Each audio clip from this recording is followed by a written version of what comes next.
The next morning, the Lord gave us a verse. Psalm 51 says, I desire truth in your innermost being, and in that hidden part, I will impart wisdom. I will give wisdom. What God was saying is, but I desire truth there first. I can't give wisdom to you unless there's truth there. And it's no wonder I didn't have wisdom in my life. So we set out at that point to be 100% honest with one another, to bring everything to the light. Whatever came to our mind, we were going to confess it to one another, even if it was something from the past that had been told before and discussed and talked about and prayed before. We were going to bring it to the light. So we knew I needed to talk to the children. So I set all the kids down in the living room that night, and I remember getting on my knees in front of them and asking them, would they please forgive their father, because I had had moral failure in my life. I said, I have had lust and masturbation in my life, pornography. I have hurt your mother very deeply. I have lied to her, and I have hidden my sin. Would you please forgive me? And our children, most of them, not all of them, were weeping because they've never seen Dad cry before. And at this point, I was crying. They said, yes, Dad, we'll forgive you. They all forgave us. You can imagine, after believing all these years that I was married to this perfect man, that when Paul began to confess his sin to me, I was devastated. I thought I was the problem.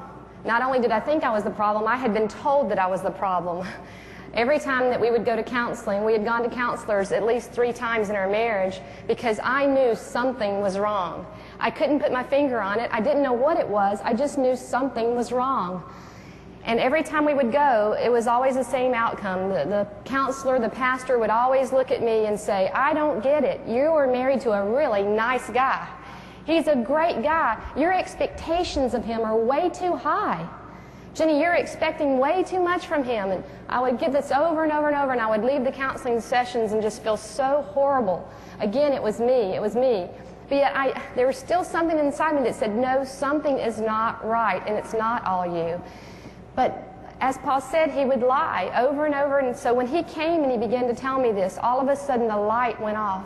I was so, in one sense, relieved to know about the sin because now I knew what was wrong. For 14 years of not knowing what was wrong, now I knew. And all of a sudden I began to connect the dots and understand.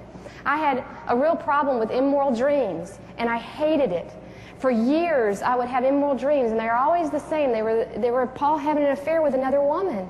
And so I would wake him up the next morning, and I would be weeping. I'd say, I had another one of those dreams. And so he, being the godly man, would say, oh, honey, I'm so sorry. Let me pray for you. And the whole time he wasn't realizing it was because of his sin, that the Lord had allowed the tormentors to come in. And as I began to confess my sin before the Lord and ask Him to break me also, it wasn't just Paul that needed to be broken, I needed to be broken. I had one woman tell me, a lady whose husband had committed adultery with 4 different women. This woman said to me, with tears streaming down her face, God used my husband's sin to show me my sin of self-righteousness and pride. What an incredible statement. And God did the same in my life as He began to break me and show me that I was a very prideful, arrogant woman. I wanted everybody to look at us and see us as the perfect family. That meant more to me than anything else. And so God began to break me. And as God broke Paul, He began to bring such a healing in our marriage.